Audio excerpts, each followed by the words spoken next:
जोहार एंड जय हिंद दोस्तों। आप लोग कैसे हैं? मेरे ख्याल से अच्छे और अच्छे से अपना प्रिपरेशन कर रहे हैं। तो दोस्तों आज हम लोग पढ़ने वाले पंचायती राज के बारे में, ठीक है। आप लोग कल ही एक क्लास लिए थे जिसमें उसका एमसीक्यू बताए थे, ठीक। तो आज हम लोग डिटेल्स में जानेंगे दोस्तों।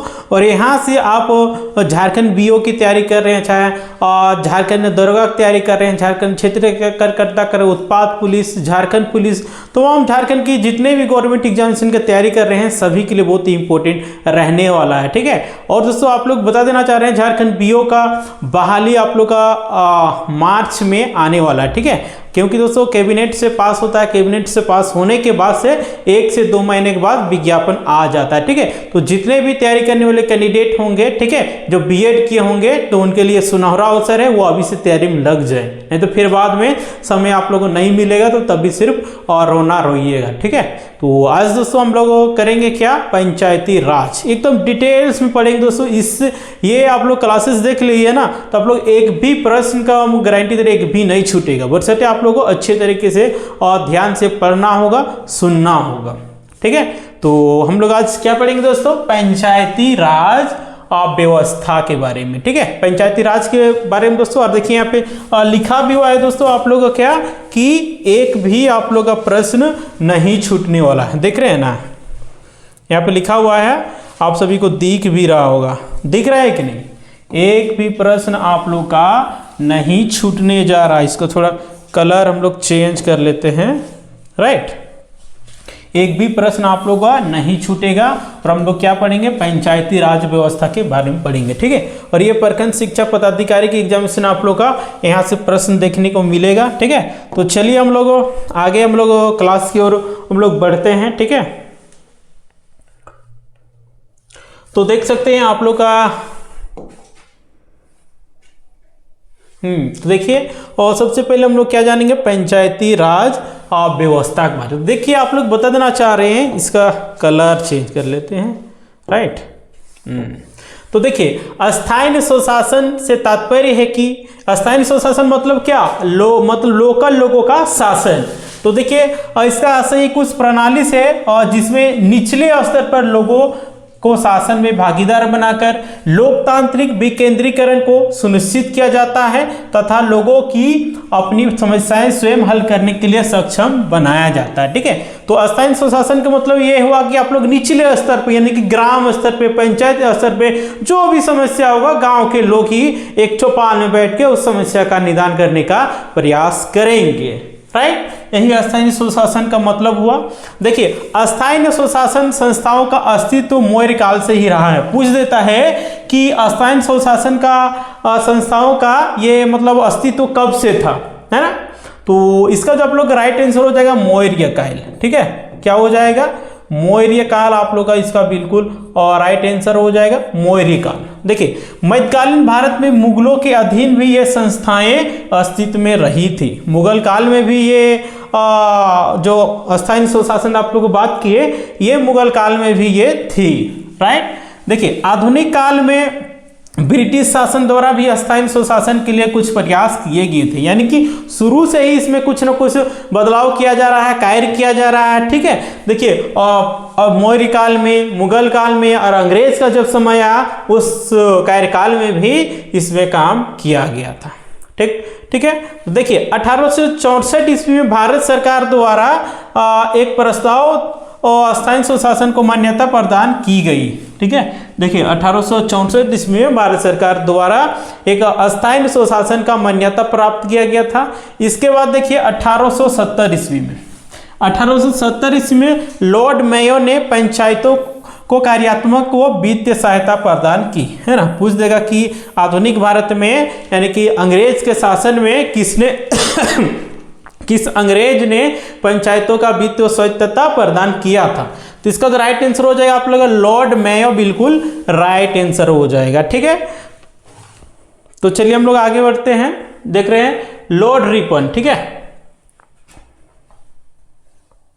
लॉर्ड रिपन को भारत में स्थानीय स्वशासन का जनक यानी कि पिता कहा जाता है, ठीक है। भारत क्या है, स्थानीय स्वशासन का जनक किसे कहा जाता है भारत में, तो इसका राइट आंसर हो जाएगा क्या, लॉर्ड रिपन को कहा जाता है। लॉर्ड रिपन इसका आप लोग का बिल्कुल राइट आंसर हो जाएगा, ठीक है। देखिए इन्होंने क्या किया था, 1882 ईस्वी में अस्थायी स्वशासन के लिए एक प्रस्ताव पारित किया था। कौन, बताइए। अस्थायी स्वशासन के लिए देखिए 1882 ईस्वी में लॉर्ड रिपन ने एक अस्थायी स्वशासन के लिए प्रस्ताव पारित किया था। और इस प्रस्ताव को क्या, अस्थायी स्वशासन, देखिए मैग्ना कार्टा कहा जाता है। ठीक है, क्या कहा जाता है, अस्थायी स्वशासन का मैग्ना कार्टा। ठीक है, तो आप लोग समझ में आ गया कि अस्थायी स्वशासन के जनक भारत में किसको कहा जाता है, तो लॉर्ड रिपन इसका बिल्कुल राइट आंसर हो जाएगा। ठीक है, देखिए आगे है, देखिए स्वतंत्रता प्राप्ति के पश्चात यानी कि जब भारत आजाद हुआ उसके बाद देखिए ग्राम स्वराज की अवधारणा, देखिए गांधी जी के ग्राम स्वराज की अवधारणा को साकार करने के उद्देश्य से पंचायती राज व्यवस्था पर विशेष ध्यान दिया गया, है ना। देखिए गांधी जी का कहना था कि जब हमारा निचले स्तर पे, ग्राम स्तर पे हमारा विकास नहीं होगा तब तक हम विकास का कल्पना भी करना बेईमानी होगा, राइट। इसीलिए गांधी जी के विचारों को आगे बढ़ाते हुए स्वराज की अवधारणा को साकार करने के लिए, धरातल में उतारने के लिए ये आप लोग पंचायती राज व्यवस्था है, इसमें विशेष ध्यान दिया गया और इसमें कार्य किया गया। ठीक है, देखिए ध्यान दिया गया और इसके लिए केंद्र में पंचायती राज और सामुदायिक विकास मंत्रालय की स्थापना की गई। देखिए गांधी जी के विचारों को आगे बढ़ाते हुए ही देखिए सेंट्रल में, केंद्र में देखिए और सामुदायिक विकास मंत्रालय की स्थापना भी की गई। देखिए उस समय SKD को इसका मंत्री बनाया गया। और ये देखिए प्रश्न पूछा गया है कि भारत का पहला सामुदायिक विकास मंत्री कौन थे, इसका राइट आंसर हो जाएगा आप लोग का SKD। ठीक है, क्या हो जाएगा, SKD हो जाएगा, इन्हीं को मंत्री बनाया गया था, राइट। देखिए आगे है आप लोग का, और संविधान सभा में पंचायती राज व्यवस्था का समर्थन प्रसिद्ध गांधीवादी श्री नारायण अग्रवाल ने किया और पंचायती राज को संविधान की नीति के भाग देखिए सम्मिलित किया गया अनुच्छेद 40 में। देखिए बहुत बार प्रश्न पूछा गया रहा, कल आप लोग MCQ क्लास में उसमें भी आप लोगों को बताए थे, है ना, कि अनुच्छेद 40 में क्या किया गया है, क्या कहा गया। तो अनुच्छेद 40 में ये पंचायती राज का गठन के बारे में इसमें जिक्र किया गया है। ठीक है, यहाँ पे जिक्र किया गया है। और देखिए, और ये पंचायती राज की बात करते हैं नीति निर्देशक तत्व में और इसके अंतर्गत ये होता है। ठीक है, देखिए 11वीं अनुसूची का संबंध पूछ देगा कि 11वीं अनुसूची का संबंध किस चीज से है ना, तो ये पंचायत से है, आप लोग बिल्कुल राइट आंसर हो जाएगा। 11वीं अनुसूची का संबंध किससे है, तो ये पंचायत का, राइट, पंचायत इसका बिल्कुल आप लोग का राइट आंसर हो जाएगा। ठीक ना, देखिए आगे आप लोग का, देखिए इसको आप लोग अच्छे तरीके से पढ़ लेते हैं, है ना, और गहराई तो आप लोग पंचायती राज से कहीं से भी प्रश्न दे देगा, आप लोग एक भी नहीं छूटेगा, आप लोग सारा आप लोग बताएंगे। ठीक है, तो देखिए पंचायती राज व्यवस्था की स्थापना का श्रेय किसे दिया जाता है, तो जवाहरलाल नेहरू जी को। जवाहरलाल नेहरू जी उस समय क्या थे, भारत के प्रधानमंत्री, प्राइम मिनिस्टर हुआ करते थे। ठीक है, आगे चलिए हम लोग बढ़ते हैं। देखिए आगे क्या दिया हुआ है, और संविधान सभा में पंचायती राज व्यवस्था का समर्थन, अच्छा इसको तो हम लोग कर लिए हैं, नहीं रुक जाइए एक सेकेंड।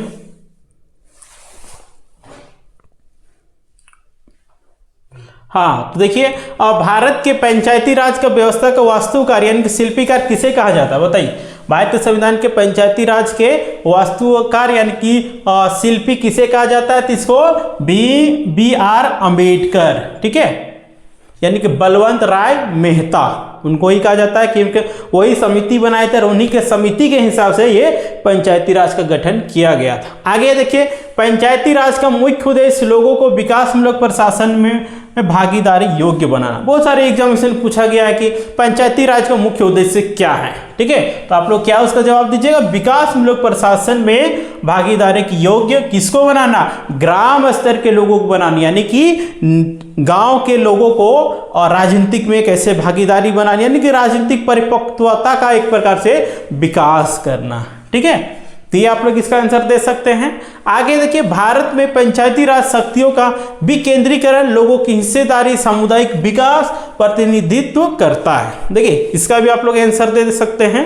ठीक है, उद्देश्य में कि भारत में पंचायती राज शक्ति का विकेंद्रीकरण, लोगों की हिस्सेदारी, सामुदायिक विकास, ये सब में इसका प्रतिनिधित्व रहता है। किसका? पंचायती राज का। देखिए भारत के अभी कुछ देर पहले ही बताएं, भारत के प्रथम सामुदायिक विकास मंत्री कौन? तो आप लोग का राइट आंसर हो जाएगा एसके डे। ठीक है, एसके डे आप लोग का बिल्कुल सही आंसर हो जाएगा। ठीक है, चलिए हम लोग आगे बढ़ते हैं। तो देखिए आगे में आप लोग क्या दिया हुआ है, बलवंत राय मेहता समिति की त्रिस्तरीय पंचायती राज व्यवस्था अथवा क्या है प्रजातांत्रिक विकेंद्रीकरण की सिफारिश पर सर्वप्रथम देखिए 2 अक्टूबर 1959 ईस्वी को राजस्थान के नागौर जिले में पंडित जवाहरलाल नेहरू ने पंचायती राज का शुभारंभ किया था। तो आप लोग समझिए, देखिए बलवंत राय मेहता समिति जो कि त्रिस्तरीय का बात किया था। ठीक है, ग्राम स्तर पे आपका ग्राम पंचायत हो गया, ग्राम सभा हो गया, प्रखंड स्तर पे पंचायत समिति हो गया और जिला स्तर पे जिला परिषद हो गया, इसका उन्होंने व्यवस्था किया था। ठीक है, पूछ देता है कि बलवंत राय मेहता समिति ने कितने स्तरीय की बात की थी, तो ये त्रिस्तरीय आपका बिल्कुल राइट आंसर हो जाएगा। ठीक है, और देखिए और यह सिफारिश 2 अक्टूबर 1959 को पूछ भी देता है कि भारत में सबसे पहले पंचायती राज का कहाँ स्थापना किया गया था, यानी कि लागू किस राज्य में किया गया था। तो आप लोग बता देना चाह रहे हैं 2 अक्टूबर 1959 ईस्वी को यह आप लोग राजस्थान के नागौर जिले में किया गया था। और सेकेंड में कहाँ किया गया था भारत में, तो 11 अक्टूबर। ठीक है, इसको आप लोग नोट डाउन कर लीजिएगा, 11 अक्टूबर 1959 को कहाँ पे, तो ये आप लोग का आंध्र प्रदेश में। ठीक है, तो आप लोग यहां से क्लियर हो गया सारा। तो चलिए हम लोग आगे बढ़ते हैं।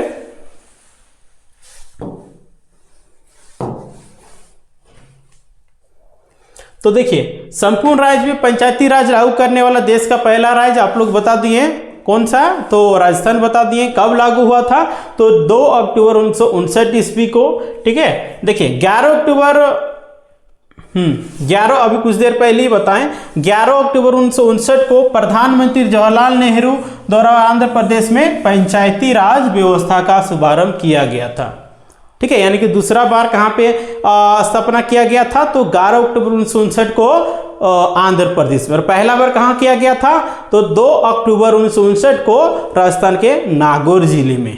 ठीक है, देखिए स्थानीय सुशासन का व्यवस्था देखिए त्रिस्तरीय है ना, आप लोग बताए थे अभी, जो कि बलवंत राय मेहता समिति के द्वारा सिफारिश किया गया था और उनका त्रिस्तरीय का उन्होंने बात किया था, जिसमें पे देखिए ग्राम हो गया, खंड हो गया, जिला स्तर पे हो गया। ठीक है, पंचायत व्यवस्था की सिफारिश बलवंत राय मेहता समिति ने की थी।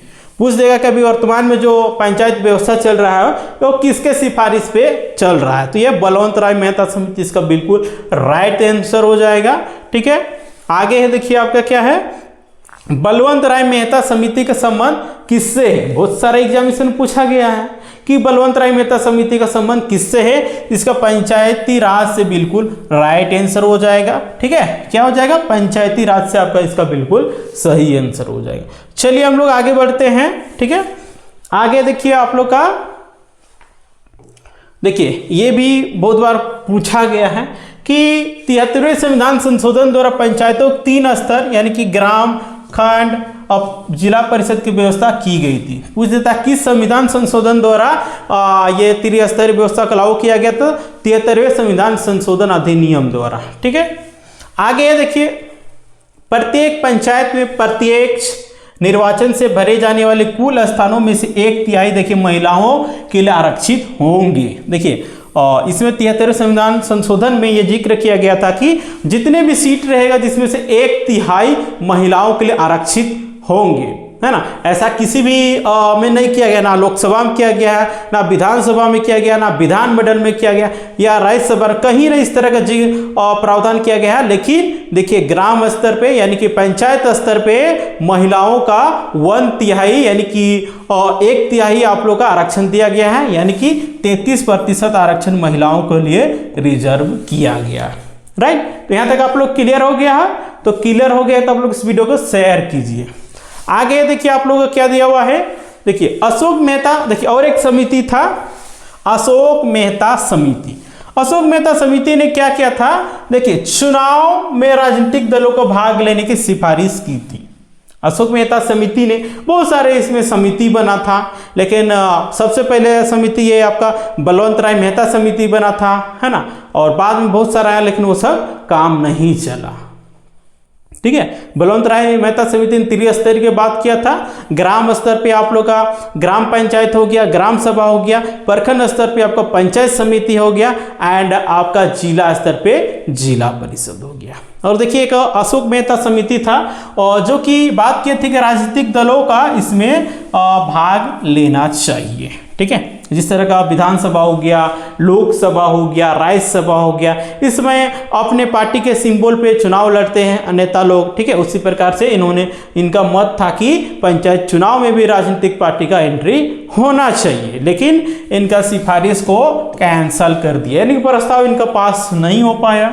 देखिए और एक क्या समिति है, पीके धुंगल समिति। देखिए पीके धुंगल समिति के सिफारिश पे ही 73वां संविधान संशोधन किया गया था। पूछ देगा कि किस समिति के प्रस्ताव पे, है ना, 73वां संविधान संशोधन पारित किया गया था, तो इसका जो राइट आंसर हो जाएगा आपका पीके धुंगल समिति। राइट, देखिए और एक समिति था आप लोगों का, क्या है, संथानम समिति। क्या था, संथानम समिति, जो कि पंचायती राज संस्थाओं के वित्तीय प्रावधान एवं उनके वितरण की समीक्षा से संबंधित थी। पूछ देगा कि वित्तीय प्रावधान एवं उसके वितरण से कौन सा समिति संबंधित है, तो इसका आप लोग बिल्कुल राइट आंसर क्या दे दीजिएगा, संथानम समिति। ठीक है, जो कि पंचायती राज से संबंधित है। जितने भी आप लोग हम पॉइंट लेके आए सभी ये किसी न किसी एग्जामिनेशन में पूछा गया। ठीक है, एकदम इंपॉर्टेंट क्वेश्चन को ये एक प्रकार से आप लोग बताने का काम कर रहे हैं। ठीक है, कल आप लोग एमसीक्यू वाले वीडियो नहीं देखे होंगे, तो सबसे पहले नहीं देखे होंगे, अभी तक नहीं देखिए। ठीक है, सबसे पहले इस वीडियो को देखिए। ठीक है, उसके बाद आप लोग वहाँ पे टिक मतलब एक प्रकार से टेस्ट दीजिएगा, आप लोग कितना सही कर पा रहे नहीं कर पा रहे, सारा आप लोग A to Z उसमें बताया गया है। ठीक है, तो देखिए पंचायती राज संस्थाओं को संवैधानिक स्तर प्रधानमंत्री वीपी नरसिम्हा राव के कार्यकाल में 73वें संविधान संशोधन अधिनियम द्वारा लागू किया गया था। पूछ देगा कि भारत के प्रधानमंत्री कौन थे जिस समय 73वां संविधान संशोधन लागू किया गया था, पारित किया गया था। उस समय भारत के प्रधानमंत्री पीवी नरसिम्हा राव जी के सरकार था। ठीक है, तो यहां तक आप लोग क्लियर हो गया होगा। देखिए आगे 73वां, देखिए संविधान संशोधन अधिनियम 1993 के द्वारा भारत में महिलाओं को ग्राम पंचायतों में 33% आरक्षण प्रावधान किया गया, यानी कि 1/3 प्रावधान किया गया है। राइट, पूछ देगा कि महिलाओं को ग्राम पंचायत में किस अधिनियम के द्वारा 33% आरक्षण दिया गया है, तो 73वें संविधान संशोधन अधिनियम 1993 आप लोग का बिल्कुल राइट आंसर हो जाएगा। ठीक है, चलिए आगे हम लोग बढ़ते हैं।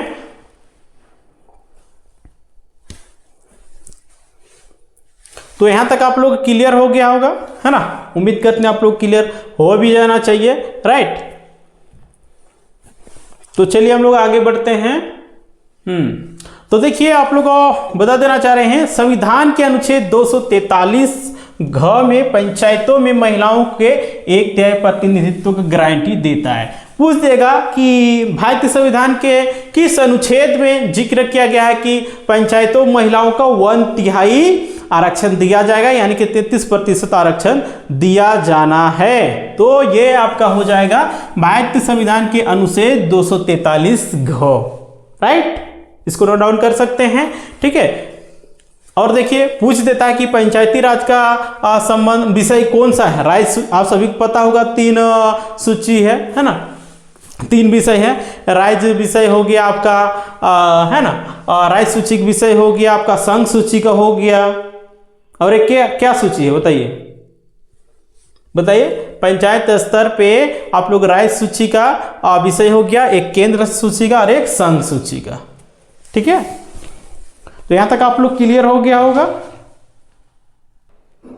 ठीक है, तो यहां तक आप लोग का क्लियर हो जाना चाहिए। ठीक है, तो कितने सूची है भारत में, तो आप लोग इसको नोट डाउन कर लीजिएगा, ठीक है।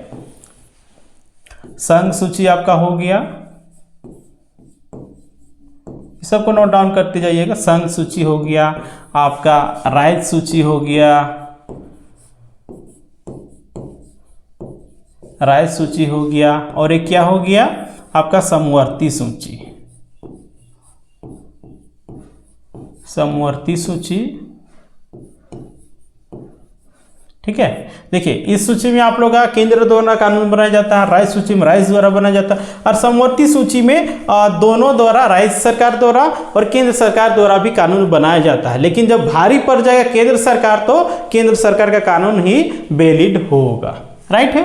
देखिए आगे आप लोग का ग्राम सभा का अभिप्राय, ग्राम स्तर के पंचायत क्षेत्र के निर्वाचक नामावली पंजीकृत लोगों से है, ठीक है। देखिए ग्रामीण स्थानीय शासन का पंचायती राज नामांकन महात्मा गांधी के सुझाव का परिणाम था। पूछ देगा आप लोग का ग्रामीण स्थानीय शासन पंचायती राज का नामकरण जो किया गया था, ये किसके सुझाव पे किया गया था, तो ये आप लोग का महात्मा गांधी जी, इसका आप लोग का बिल्कुल और राइट आंसर हो जाएगा, ठीक है। क्या हो जाएगा, महात्मा गांधी हो जाएगा। चलिए आप लोग कमेंट करके बताइएगा भारत में सबसे पहले पंचायती राज कहाँ पे लागू किया गया था। सभी लोग कमेंट करके जरूर बताइएगा पंचायती राज सबसे पहले कहाँ पे भारत में लागू किया गया था, डेट के साथ आप लोग बताइएगा, ठीक है। चलिए सभी लोग कमेंट करके बताइए, ठीक है। देन हम लोग आगे उसके बाद बढ़ते हैं। देखिए आप लोग का है ML सिंघवी समिति, ठीक है। ML सिंघवी समिति जो कि ये आप लोग का कब इसका गठन हुआ था, यानी कि स्थापना कब हुआ था, तो 1986 ईस्वी में हुआ था। और एक समिति देखिए आप लोग का दिया हुआ है पीके थुंगल समिति, क्या है, पीके थुंगल समिति है, जो कि इसका स्थापना 1988 ईस्वी में हुआ था, जो कि पंचायती राज संस्थाओं की संवैधानिक मान्यता प्रदान करने की सिफारिश की गई थी। पूछ देगा कि पंचायती राज के संस्थाओं को संवैधानिक दर्जा प्राप्त करने के लिए, यानी कि मान्यता प्राप्त करने के लिए किस समिति ने सिफारिश की थी, तो जिसमें जैसे ML सिंघवी समिति हो गया जिसका स्थापना 1986 में हुआ था, पीके थुंगल समिति हो गया जो कि 1988 में इसका स्थापना हुआ था, ठीक है। तो आप लोग देखिए समिति के कब कब स्थापना हुआ था उसका भी आप लोग याद कर लीजिएगा, ठीक है, क्योंकि यहाँ से प्रश्न बनता है, राइट। देखिए 2 अक्टूबर 1952 ईस्वी को तत्कालीन उस समय जो प्रधानमंत्री थे पंडित जवाहरलाल नेहरू की पहल पर देखिए सामुदायिक विकास कार्यक्रम प्रारंभ किया गया था। देखिए बहुत बार सामुदायिक विकास कार्यक्रम एक आप लोग का टॉपिक पढ़ना है, सामुदायिक विकास कार्यक्रम, वहां से भी आप लोग का 2 से 3 प्रश्न आप लोगों को पूछा जाने वाला है। तो बताइए सामुदायिक विकास कार्यक्रम का प्रारंभ कब हुआ था, तो 2 अक्टूबर 1952 ईस्वी को किसके पहल पे हुआ था, तो उस समय जो तत्कालीन प्रधानमंत्री जी हुआ करते थे पंडित जवाहरलाल नेहरू, उनके सिफारिश पे ये किया गया था, राइट। देखिए सामुदायिक विकास का पहला स्थापित कार्यक्रम देखिए राष्ट्र प्रसार सेवा था। बहुत बार पूछा गया है कि सामुदायिक विकास कार्यक्रम का पहला स्थापित कार्यक्रम कौन सा था, तो इसका राष्ट्र प्रसार सेवा बिल्कुल सही आंसर हो जाएगा, जिसे देखिए 1953 में फोर्ड फाउंडेशन की मदद से प्रारंभ किया गया था। पूछ देगा कि सामुदायिक विकास कार्यक्रम का जो पहला स्थापित कार्यक्रम था राष्ट्र प्रसार था, ठीक है, जिसको 1953 ईस्वी में देखिए आप लोग का फोर्ड फाउंडेशन की मदद से इसको, यानी कि उनकी सहायता से इनको लागू किया गया था, राइट। तो यहाँ तक आप लोग क्लियर हो गया, क्लियर हो गया। तो हम लोग आगे बढ़ते हैं। देखिए आगे है आप लोग पंचायतों के लिए निर्वाचन के नियंत्रण राय। हाँ देखिए बहुत बार पूछा गया है कि जो पंचायत का चुनाव होता है किसके द्वारा किया जाता है, राज्य सरकार या फिर केंद्र सरकार, तो यह राज्य निर्वाचन आयोग का दायित्व होता है, ठीक है, कि वो पंचायत का चुनाव कराएं, स्थानीय निकाय का चुनाव कराएं, ठीक है। इसका आप लोग क्या हो जाएगा, राज्य निर्वाचन आयोग, राज्य निर्वाचन आयोग,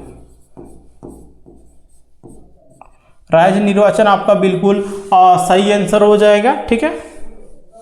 देखिए ग्राम स्तर पर पंचायत के अध्यक्ष के चुनाव रीति रिवाज क्या है, रीति राज्य विधानमंडल द्वारा, हाँ देखिए आप लोग बता देना चाह रहे हैं, ग्राम स्तर पर जो चुनाव पंचायत के अध्यक्ष जो चुनाव की रीति है वो राज्य विधान मंडल द्वारा पारित होता है, ठीक है। वो राज्य के विधानसभा जो होती है वो निर्धारित करती, वो तय करते हैं कि ठीक है। देखिए, एक क्षेत्र पंचायत का क्षेत्र राज्य सरकार द्वारा निर्धारित किया जाता है, ठीक है। एक क्षेत्र का पंचायत क्षेत्र कितना बड़ा होगा, नहीं होगा, ये केंद्र सरकार नहीं बल्कि राज्य सरकार के स्टेट गवर्नमेंट के द्वारा किया जाता है, राइट। आगे ये देखिए आप लोग का पंचायत स्तर पर सभी ग्राम पंचायत में प्रत्यक्ष रूप से चुनाव होते हैं, यानी कि जनता सीधे अपने वोट का प्रयोग करके, गुप्त मतदान का प्रयोग करके अपने वार्ड हो गया, मुखिया हो गया, जिला परिषद हो गया, पंचायत समिति हो गया, ये लोग का चुनाव करने का कार्य करते हैं, है ना। प्रत्यक्ष रूप के यानी खुद जाते हैं, किसी को पता नहीं चलता, एकदम गुप्त रूप से, राइट। देखिए, पंचायती राज संस्थाओं का कार्यकाल पूछ देता है कि पंचायती राज का कार्यकाल की बात करते हैं, ये 5 साल तक चलता है। कितने साल तक चलता है? 5 साल इनका कार्यकाल रहता है। देखिए, लोकसभा की भी 5 साल तक का ये काल रहता है, आपका जाके विधानसभा के भी 5 साल का रहता है। राज्यसभा का कितना साल का कार्यकाल रहता है? आप लोग कमेंट करके सभी लोग बताइएगा, ठीक है। ये आप लोग एक प्रकार के टास्क ही कह सकते हैं। चलिए आगे हम लोग बढ़ते हैं। तो देखिए, पंचायत की सदस्यता के लिए न्यूनतम आयु कितनी होना चाहिए, यानी कि अगर आप मुखिया बनना चाहते हैं, जिला परिषद बनना चाहते हैं, पंचायत समिति बनना चाहते हैं, वार्ड सदस्य बनना चाहते हैं, उसके लिए न्यूनतम आयु क्या होना चाहिए, यानी कि मिनिमम एज क्या होना चाहिए। तो मिनिमम आप लोग का 21st ईयर आप लोग का होना चाहिए, ठीक है। कितना होना चाहिए? मिनिमम आप लोग का 21 साल होना चाहिए, ठीक है। 21 साल आप लोग का मिनिमम होना चाहिए। देखिए, पंचायत संस्थाओं को राज्य संचित निधि से अनुदान दिया जाता है, यानी कि पूछ देगा पंचायत संस्थाओं को जो पैसा है किसके द्वारा दिया जाता है, तो यह राज्य अनुदान जो कि राज्य संचित निधि होता है उससे दिया जाता है, यानी कि राज्य सरकार के द्वारा वो दिया जाता है, ठीक है। आगे देखिए, हर ग्राम पंचायत कई वार्डों में होता है, सही बात है। आप लोग गांव में देखिएगा 1 2 3 4 5 है ना, गांव के हिसाब से उसमें 8 वार्ड भी बंटा रहता है। देखिए, इसीलिए बांटा जाता है क्योंकि उसमें जो कार्य करना रहेगा वो तोड़ तोड़ के करेगा। देखिए, एक मुखिया रहेगा तो वो पूरे क्षेत्र को तो एक ही बार नहीं संभाल सकता, उसके लिए आदमी रहते हैं, वार्ड रहते हैं, पंचायत समिति रहते हैं कि नहीं? बिल्कुल रहते, पंचायत समिति रहते हैं, वार्ड सदस्य आपका रहते हैं, ठीक है। ये लोग रहते हैं और मिल के पंचायत को विकास की ओर ले जाते हैं, लेकिन आजकल तो ले नहीं जाते हैं बल्कि अपना जेब भरने के काम करते हैं, है कि नहीं। देखिए आगे, ग्राम पंचायत वार्ड पंच व सरपंच से मिलकर बनता है, सही बात है। ग्राम जो पंचायत होता है, वार्ड हो गया, सरपंच हो गया, ये सब मिलके एक पंचायत का निर्माण होता है, गठन होता है, ठीक है। देखिए, ग्राम पंचायत को अपनी भूमिका निभाने तथा उत्तरदायी होने के लिए ग्राम सभा एक प्रमुख कारक है, ठीक है। क्या होता है कि देखिए, ग्राम पंचायत को अपना भूमिका निभाने के लिए एक प्रकार से उत्तरदायी कौन होता है, तो ग्राम सभा ही होता है, ठीक है। इसका आप लोग बिल्कुल राइट आंसर क्या हो जाएगा? ग्राम सभा बिल्कुल सही आंसर हो जाएगा, ठीक है। आगे देखिए, आप लोगों को दिया हुआ है क्या, ग्राम सभा पंचायत को मनमाने ढंग से काम करने से रोकती है, जैसे कि पैसों का दुरुपयोग या चुनिंदा लोगों की तरफदारी, है ना। ग्राम सभा क्या रहती है कि वहाँ पे तो बहुत सारे लोग रहते हैं, है ना, ताकि ग्राम सभा देखिए इसलिए इसका गठन किया जाता है ताकि जो मनमानी ढंग से कोई भी योजना है उसका कोई व्यक्ति विशेष के रूप में यूज ना करे, यानी कि गलत तरीके से उसका दुरुपयोग ना करे, यूज ना करे, इसलिए ग्राम सभा का गठन किया जाता है, राइट। जैसा कि आप सभी को बताएं कि एक ग्राम पंचायत बहुत सारे वार्ड में बटा हुआ रहता है, राइट। देखिए, भारतीय संसदीय प्रणाली में ग्राम पंचायत 5 वर्षों के लिए चुना जाता है। अभी कुछ देर पहले ही बताएं कि पंचायत का चुनाव 5 वर्ष में एक बार होता है, ठीक है। यानी कि इनका कार्यकाल की बात करते हैं तो 5 साल इनका कार्यकाल रहता है, ठीक है। आगे देखिए, पंचायत समिति की सलाह से जिला परिषद ग्राम पंचायतों में राशि के वितरण की व्यवस्था करती है। पूछ देगा कि पंचायत समिति की सहायता से देखिए, जिला परिषद किसके सहायता से पंचायतों में राशि की वितरण करती है, तो ये पंचायत समिति के मदद से। और पंचायत समिति किस लेवल की रहती है, तो ये प्रखंड लेवल का रहती है, और जिला परिषद जिला लेवल का, है ना। आगे देखिए, पंचायत समिति पंचायती राज व्यवस्था में एक मध्यम वर्ग है। हाँ सही बात है, पंचायती राज व्यवस्था में पंचायत समिति जो बीच विचार वाला होता है, मध्य वाला होता है, ठीक है। सबसे बड़ा कौन होता है, सबसे बड़ा देखिए, सबसे बड़ा आपका जिला परिषद हो गया। क्या हो गया, जिला परिषद हो गया, जो कि जिला लेवल का रहता है। सेकेंड में आपका हो जाएगा, मध्य में वही बीच विचार वाला हो जाएगा, आपका कौन सा हो जाएगा, तो ये पंचायत समिति। पंचायत समिति इसका बिल्कुल सही आंसर हो जाएगा आपका पंचायत समिति। और सबसे निम्न की बात कर सकते हैं तो क्या हो जाएगा इसका, बताइए, ग्राम पंचायत, है ना। ग्राम पंचायत इसका बिल्कुल राइट आंसर हो जाएगा। देखिए, इससे भी प्रश्न पूछा गया है कि पंचायती राज व्यवस्था में सबसे उच्च कौन है, जिला परिषद है, सबसे निम्न कौन है, तो ग्राम पंचायत है, और बीच विचार यानी कि मध्य वाला कौन है, तो पंचायत समिति हो जाएगा। ठीक है, तो यहां तक आप लोग क्लियर हो गया होगा। क्लियर हो गया तो हम लोग चलिए आगे बढ़ते हैं। देखिए, दिया हुआ है पंचायत समिति जिला परिषद के प्रति अपने कार्यों के लिए जवाब दे। पूछ देगा कि पंचायत समिति किसके प्रति जवाबदेही है, तो इसका राइट आंसर क्या हो जाएगा, जिला परिषद। क्या हो जाएगा, जिला परिषद। ठीक है, इसका बिल्कुल राइट आंसर हो जाएगा। आगे देखिए, पंचायत समिति हो गया, जिला परिषद तथा ग्राम सभा में शासन के बढ़ते आधार पर सही अनुक्रम है। देखिए, यानी कि सबसे निम्न आप लोग कह सकते हैं ग्राम सभा हो गया, यानी कि ग्राम सभा हो गया। ठीक है, उसके बाद आप लोग का पंचायत समिति हो गया। ठीक है, उसके बाद जिला परिषद, है ना। अभी कुछ देर पहले ही आप लोग ये क्रम बताएं, सबसे ऊंच में जिला परिषद, उससे नीचे पंचायत समिति, और उससे नीचे ग्राम पंचायत, ग्राम सभा जो आप कहिएगा, है ना। आगे है, देखिए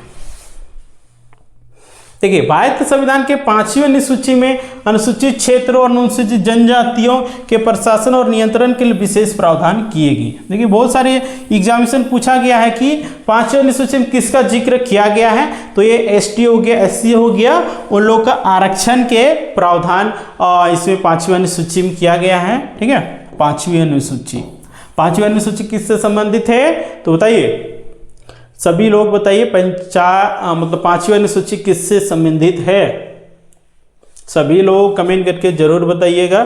ठीक है, चलिए हम लोग आगे बढ़ते हैं।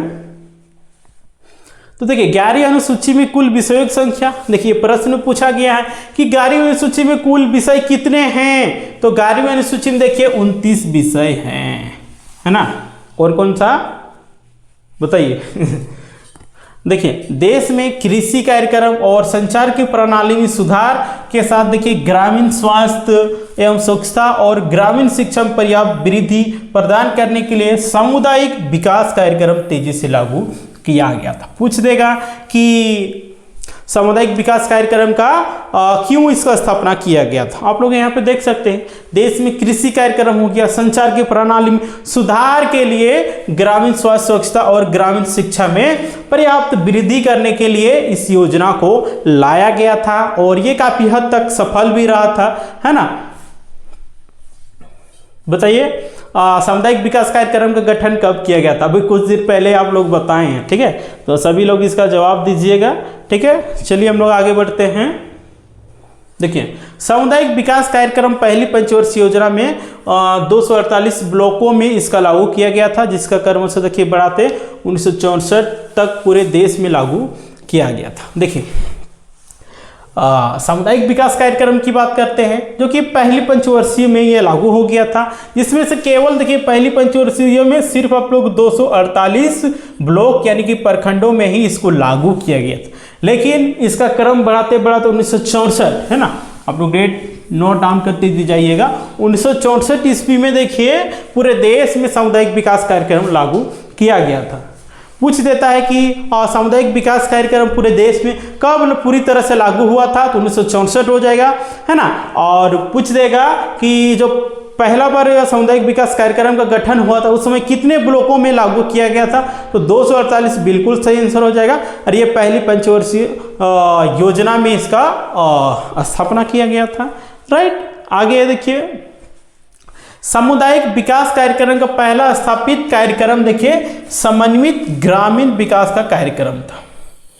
पूछ देगा कि सामुदायिक विकास कार्यक्रम का पहला कार्यक्रम कौन सा था, तो इसका राइट आंसर क्या हो जाएगा, ग्रामीण विकास कार्यक्रम बिल्कुल सही आंसर हो जाएगा। ठीक है, तो यहां तक आप लोग क्लियर हो गया होगा। तो क्लियर हो गया होगा तो हम लोग आगे बढ़ते हैं। देखिए पंचायत राज से संबंधित कुछ समितियां हैं। ठीक है, यहां से आप लोग प्रश्न एग्जाम में, रुक जाइए, तो देखिए कुछ पंचायत राज समिति से आप लोग कुछ समिति है वो सबको आप लोगों डेट आप लोग नोट डाउन कर लीजिएगा। ठीक है, कब कब हुआ था। देखिए 7-8 समिति का गठन हुआ था, लेकिन जो इम्पोर्टेंट है, जो एग्जामिनेशन प्रश्न बनता है, जो आता है, वो सब हम लोग कर लेंगे। ठीक है, जिससे एग्जाम में हम लोग का प्रश्न बनेगा। तो सबसे पहले हम लोग बात करेंगे बलवंत राय समिति, जो कि बलवंत राय समिति के सिफारिश पे ही अभी जो पंचायत समिति चल रहा है, मतलब पंचायती राज व्यवस्था चल रहा है, इन्हीं के सिफारिश पे चल रहा है। राइट, देखिए जनवरी 1957 में भारत सरकार ने सामुदायिक विकास कार्यक्रम देखिए 1952 तथा राष्ट्रीय विस्तार सेवा कार्यक्रम के अध्ययन के लिए बलवंत राय मेहता समिति का गठन किया गया था। पूछ देगा कि बलवंत राय मेहता समिति का गठन कब किया गया था, तो कब किया गया था बताइए, बताइए बलवंत राय मेहता समिति का गठन कब किया गया था। आप लोग अभी कुछ देर पहले ही बताए थे। ठीक है, और देखिए पंचायती राज सबसे पहले आप लोगों का कहाँ लागू किया गया था, तो आप लोग का राजस्थान के नागौर जिले में। ठीक है, कहाँ पे, राजस्थान के नागौर जिलों में कब किया गया था, तो ये आप लोग बता देना चाह रहे हैं 2 अक्टूबर 1959 ईस्वी को। ठीक है, और बलवंत राय मेहता समिति की गठन की बात करते हैं तो इसका गठन जो हुआ था आप लोग को 1957 ईस्वी में। ठीक है, 2 साल के बाद इसमें आप लोग क्या हुआ कि 2 अक्टूबर 1959 ईस्वी को राजस्थान के नागौर जिले में इसका गठन किया गया था। ठीक है, और सेकेंड कहाँ पे स्थापना किया गया था, तो 11 अक्टूबर 1959 ईस्वी को ही ये आप लोग का बता देना चाह रहे हैं आंध्र प्रदेश में। ठीक है, चलिए हम लोग आगे बढ़ते हैं। देखिए इस समिति ने पंचायतों के त्रिस्तरीय मॉडल पेश किए थे। जो बलवंत राय मेहता समिति है कि त्रिस्तरीय मॉडल को मतलब पेश किया था, तो 3 स्तरीय। ठीक है, 3 स्तरीय, जो कि आपका हो गया एक जिला परिषद हो गया। ठीक है, जिला परिषद हो गया आपका, सेकेंड में हो जाएगा पंचायत समिति हो जाएगा, पंचायत समिति हो गया। थर्ड में आपका क्या हो जाएगा, ग्राम पंचायत।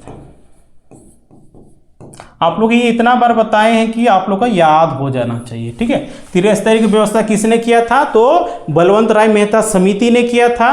ठीक है, जैसा देखिए यहाँ पे दिया भी हुआ है, ग्राम स्तर पे ग्राम पंचायत, खंड यानी कि ब्लॉक स्तर पे पंचायत समिति, एंड आप लोग जिला स्तर पे जिला परिषद का सुझाव दिया गया था। ठीक है, देखिए बलवंत राय मेहता समिति ने सिफारिश के आधार पे ही देखिए 2 अक्टूबर 1959 को राजस्थान के नागौर जिले में पंचायती राज व्यवस्था का शुभारंभ किया गया था, जैसा कि अभी आप लोग बताएं। ठीक है, तो यहाँ से आप लोगों को सारा क्लियर हो गया होगा। ठीक है, हो गया होगा तो हम लोग आगे बढ़ते हैं। तो देखिए एक और समिति है, तो देखिए आप लोग का सेकेंड में अशोक मेहता समिति, ये भी बहुत ही इंपॉर्टेंट, इससे भी आप लोग का प्रश्न पूछा जाता है। ठीक है, तो देखिए अशोक मेहता समिति की बात करते हैं, ये 1977 ईस्वी में इसका गठन हुआ था। कब हुआ था अशोक मेहता समिति का गठन, 1977 ईस्वी, इसका बिल्कुल राइट आंसर हो जाएगा। ठीक है, और इसका गठन देखिए बलवंत राय मेहता समिति कमियों को दूर करने के लिए किया गया था, है ना। जो अभी आप लोग का पंचायती राज व्यवस्था चल रहा है वो किसके सिफारिश पे, बलवंत राय मेहता समिति को। ठीक है, लेकिन उनमें कुछ कमियां हैं, है ना, उन कमियों को दूर करने के लिए ही देखिए 1977 ईस्वी में अशोक मेहता समिति का गठन किया गया था। राइट है, और देखिए एक सुव्यवस्थित पंचायती राज व्यवस्था स्थापित करने के लिए इसका गठन किया गया था, लेकिन ये सही नहीं हो पाया। ठीक है, देखिए इस समिति ने पंचायतों को द्विस्तरीय बनाने की सिफारिश की। पूछ देता है कि अशोक मेहता ने कितनी स्तरीय बनाने की सिफारिश की थी, इसका राइट आंसर हो जाएगा आप लोग का द्विस्तरीय। ठीक है, जिसमें से आपका देखिए पंचायतों को और जिला परिषद और मंडल पंचायत बनाने की सिफारिश की गई थी। पूछ देता है कि पंचायतों को जिला परिषद और मंडल पंचायत बनाने की सिफारिश किस समिति ने की थी, तो अशोक मेहता समिति ने। और अशोक मेहता समिति का गठन कब हुआ था, स्थापना कब हुआ था, तो 1977, इसका बिल्कुल राइट आंसर हो जाएगा। आगे है देखिए आप लोगों को दिया हुआ है क्या, देखिए पंचायत चुनाव को राजनीतिक दल के आधार पर कराने की सिफारिश अभी कुछ देर पहले ही आप लोग बताए थे, राइट, कि राजनीतिक दल के आधार पे सिफारिश किसने किया था, तो ये अशोक मेहता समिति ने। ठीक है, इससे आप लोगों का प्रश्न बनता है। आगे चलिए, देखिए एक है समिति जो कि ये भी इंपॉर्टेंट है, इससे भी प्रश्न बार बार एग्जामिनेशन में देखने को मिलता है। तो एक है GV.K. राव समिति। क्या है, GV.K. राव समिति, राइट। इस समिति के गठन की बात करते हैं तो 1985 में इसका गठन किया गया था, जो कि ग्रामीण विकास के लिए प्रशासनिक व्यवस्थाओं के संबंध में सुझाव देने हेतु किया गया था। GV.K. राव समिति गठन किस लिए किया गया था, कि ग्रामीण विकास के प्रशासनिक व्यवस्थाओं में संबंध में सुझाव देने के लिए, है ना, कि बताइए और किस तरह से हम लोग और बेहतर से बेहतर कर सकते हैं। ठीक है, तो इसका गठन कब हुआ था, यानी कि स्थापना कब हुआ था, 1985 ईस्वी में, राइट। और देखिए GV.K. राव समिति ने दोस्तों बता देना चाह रहे पंचायतों के चुनाव नियमित देखिए कराने और नियोजन विकास कार्यक्रम में पंचायतों की भूमिका बढ़ाने पर बल दिया गया था। ठीक है, तो यहां तक आप लोग क्लियर हो गया होगा। आगे देखिए ये GV.K. राव जो समिति है, ये आप लोग बता देना चाह रहे हैं ST हो गया, SC हो गया और महिलाओं का आरक्षण देने की सिफारिश की थी, है ना। देखिए अभी तो आप लोग का 1/3 यानी कि 33% महिलाओं का आरक्षण दिया जा रहा है पंचायती राज व्यवस्था में, लेकिन ये देखिए GV.K. राव जो समिति थे वो ST SC के साथ महिलाओं को भी आरक्षण देने की इन्होंने सिफारिश की थी। ठीक है, लेकिन इनका क्या किया गया था, जो कि प्रस्ताव जो था उसको कैंसल कर दिया गया, राइट। तो GV.K. राव समिति के बारे में भी आप लोग का पता चल गया होगा। तो आगे चलिए हम लोग बढ़ते हैं। LM सिंघवी समिति, एक समिति आप लोग का है LM सिंघवी समिति। ठीक है, इसका स्थापना की हम लोग बात कर लेते हैं। इसका स्थापना देखिए 1986 ईस्वी में। कब, 1986 ईस्वी में। देखिए राजीव गांधी की सरकार ने लोकतांत्रिक विकास हेतु पंचायती राज व्यवस्था के पुनरुद्धार के लिए इस समिति का गठन किया गया था। ठीक है, तो आप लोग का समझ में आ गया होगा कि LM सिंघवी समिति का गठन क्यों किया गया था। तो जो पंचायत स्तर पे थे, ठीक है, लोकतांत्रिक विकास को और बढ़ाने के लिए, यानी कि उसमें और ज़्यादा से ज़्यादा बदलाव करने के लिए इसका गठन किया गया था। आगे देखिए इस समिति ने ग्राम पंचायतों को सक्षम बनाने हेतु देखिए गांवों के पुनर्गठन की सिफारिश की गई थी। ठीक है, साथ ही ग्राम पंचायतों को अधिक वित्तीय संसाधन उपलब्ध कराने के लिए इसमें जिक्र किया गया था LM सिंघवी समिति में, राइट। देखिए सर्वप्रथम इसी समिति ने पंचायती राज को संवैधानिक दर्जा देने का सुझाव दिया था। पूछ देगा कि सर्वप्रथम किस समिति ने पंचायती राज को संवैधानिक दर्जा देने की बात की थी, सुझाव दिया था, किसका राइट क्या हो जाएगा, LM सिंघवी समिति, राइट। तो हम लोग जो भी इंपॉर्टेंट आप लोग बन सकता था वो बताएं। ठीक है, अब हम लोग बात करेंगे कि एक स्तरीय किस राज्य में है, द्विस्तरीय किस राज्य में है, एंड त्रिस्तरीय किस राज्य में, और फोर्थ स्तरीय किस राज्य में, उसके बारे में हम लोग जानेंगे। तो देखिए एक स्तरीय, ठीक है, एक स्तरीय देखिए आप लोग बता देना चाह रहे हैं।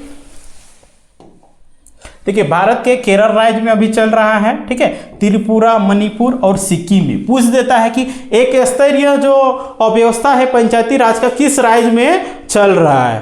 ठीक है, ठीक है, तो एक स्तरीय में आप लोग ग्राम पंचायत होता है जो कि ग्राम लेवल को होता है, पंचायत लेवल को होता है, जो कि एक स्तरीय व्यवस्था की बात कर लेते हैं मित्रों। तो ये आप लोग का केरल हो गया, त्रिपुरा हो गया, मणिपुर हो गया, सिक्किम हो गया, ये सब में अभी लागू है। और दो स्तरीय की बात करते हैं, है ना, बहुत सारी एग्जामिनेशन में पूछा जाता है दो स्तरीय किस राज्य में इसका व्यवस्था किया गया है। तो देखिए 2 स्तरीय के अंतर्गत आपका ग्राम पंचायत और पंचायत समिति इसमें जिक्र है, जो कि आपका असम हो गया, मध्य प्रदेश हो गया, हरियाणा हो गया, कर्नाटक, उड़ीसा, यानी कि भारत के 5 राज्यों में द्विस्तरीय व्यवस्था चल रहा है। एंड हम लोग बात करते हैं एक स्तरीय का, जो कि 4 राज्यों में भारत में चल रहा है, जो कि केरल हो गया, त्रिपुरा हो गया, मणिपुर हो गया, सिक्किम हो गया, राइट। देन है देखिए आप लोग का त्रिस्तरीय, यानी कि 3 स्तरीय, जिसमें से आपका ग्राम पंचायत हो गया, पंचायत समिति हो गया, जिला परिषद हो गया, ठीक है। तो देखिए आप लोग का त्रिस्तरीय में ग्राम पंचायत हो गया, पंचायत समिति, जिला परिषद। इसमें आप लोग बता देना चाह रहे हैं, देखिए झारखंड हो गया, उत्तर प्रदेश हो गया, बिहार हो गया, आंध्र प्रदेश हो गया, महाराष्ट्र, हिमाचल प्रदेश, पंजाब और गुजरात। ये देखिए थोड़ा टाइपिंग मिस्टेक है, ठीक है, तो यह गुजरात होना चाहिए, गुजरात हो जाएगा, ठीक है। गुजरात हो गया, राजस्थान और तमिलनाडु में त्रिस्तरीय व्यवस्था लागू है, ठीक है। देन हम लोग देखिए 4 स्तरीय भी है, ठीक है, कौन राज्य में 4 स्तरीय चल रहा है, ठीक है, तो इसको आप लोग नोट डाउन कर लीजिएगा, यहाँ से आप लोग का एकदम प्रश्न बनता ही है, ठीक है। तो देखिए 4 स्तरीय की बात करते हैं, तो 4 स्तरीय में देखिए आपका कौन कौन सा हो जाता है, तो उसके बारे में आप लोग देख लीजिए। ग्राम पंचायत हो गया, अंचल पंचायत हो गया, आंचलिक परिषद हो गया और जिला परिषद हो गया, ठीक है, जो कि ये भारत के एकमात्र राज्य है, पश्चिम बंगाल, है ना, जिसमें यहाँ पे चतुर्थ स्तरीय का यहाँ पे पंचायत चलता है, ठीक है। इसमें आपका जो पंचायत चुनाव होता है उस समय ग्राम पंचायत का भी वहाँ पे मेंबर रहते हैं, अंचल पंचायत का भी, आंचलिक परिषद का भी और जिला परिषद का भी, राइट। आगे चलिए हम लोग चलते हैं। हाँ, तो देखिए एक आप लोग इसको नोट डाउन कर लीजिएगा, जो कि बहुत ही इंपॉर्टेंट इसको कह सकते हैं, ठीक है। तो देखिए गोवा की त्रिस्तरीय पंचायत संस्थाएं हैं, ठीक है, देखिए और दूसरा जगह त्रिस्तरीय पंचायत है, जो कि उसका नाम डिफरेंट है, लेकिन गोवा देखिए एक राज्य है जिसमें से देखिए ग्राम पंचायत, तालुका समिति और जिला परिषद है ना। ये सब आप लोग प्रश्न पूछा गया है, ठीक है, कि ग्राम पंचायत, तालुका समिति, जिला परिषद भारत के किस राज्य में इस तरह का व्यवस्था चलता है। तो आप लोग तो पढ़े होंगे ग्राम पंचायत, पंचायत समिति और जिला परिषद, तो आप लोग इसमें इस क्वेश्चन को छोड़ दीजिएगा, तो ऐसे नहीं करना है, ठीक है। इसलिए आप लोग विस्तार तरीके से, अच्छे तरीके से अध्ययन करना है, तब आप जाके प्रश्नों को हल कर पाइएगा, ठीक है। तो ग्राम पंचायत, तालुका समिति और जिला परिषद किस राज्य की व्यवस्था की गया है, तो इसका हो जाएगा गोवा, राइट, गोवा बिल्कुल राइट आंसर हो जाएगा। एंड है देखिए आप लोग का मेघालय, क्या है, देखिए मेघालय हो गया, मिजोरम हो गया, नागालैंड हो गया, इस समय पंचायत का अभी तक गठन नहीं किया गया। ये भी प्रश्न पूछ देता है कि भारत के कितने राज्यों में अभी तक पंचायत समिति यानी कि पंचायती राज व्यवस्था का गठन नहीं किया गया है, पूरे तरह से पूरे भारत में नहीं किया गया है, ठीक है। तो आपका मेघालय, मिजोरम, नागालैंड, यानी कि भारत के 3 राज्यों में अभी भी आप लोग का पंचायती राज व्यवस्था लागू नहीं है, ठीक है। देखिए ये जो मेघालय है, मिजोरम है, नागालैंड, इस समय देखिए राज्य में 1 स्तरीय है, जो कि जनजातीय परिषद कार्यरत है, ठीक है, जनजातीय परिषद है, यानी कि कह सकते हैं भारत के 3 राज्यों में अभी भी पंचायती राज व्यवस्था नहीं लागू किया गया है, ठीक है। तो हम लोग का दोस्तों वहीं पे आज की क्लास समाप्त होती है, ठीक है। उम्मीद करते हैं ये सेशन आप लोगों के बहुत ही हेल्पफुल हो रहा होगा। हेल्पफुल हो रहा हो तो आप लोग इस वीडियो को लाइक करें, कमेंट करें और ज़्यादा से ज़्यादा शेयर करें, ताकि जितने भी झारखंड शिक्षक पदाधिकारी की तैयारी करने वाले कैंडिडेट होंगे, झारखंड दरोगा की तैयारी करने वाले कैंडिडेट होंगे, चाहे झारखंड क्षेत्र कार्यकर्ता हो गया, उत्पाद पुलिस हो गया, झारखंड पुलिस हो गया, तमाम झारखंड के जितने भी गवर्नमेंट एग्जामिनेशन की तैयारी करने वाले कैंडिडेट होंगे, सभी के पास ये वीडियोज पहुँच सके और सभी लोग का इसका फ़ायदा उठा सके। क्योंकि एक पढ़े लिखे शिक्षित नौजवान की पहचान होता है कि अपने साथ वो दूसरे का भी मदद करे, ठीक है। तो आप लोग शेयर कर दीजिएगा और ये क्लासेस आप लोग कैसा लगा कमेंट करके बताइएगा। एंड अभी तक जो आर एग्जाम को आपको सब्सक्राइब नहीं किए वो सब्सक्राइब कर लीजिएगा एंड बेल आइकन को प्रेस कर दीजिएगा, ताकि जब भी और इसी प्रकार का आप लोग वीडियो जाएगा, आप लोग का क्लासेस आएंगी, तो सबसे पहले नोटिफिकेशन मिल सकेगा। चलिए ठीक है, फिर हम लोग मिलते हैं।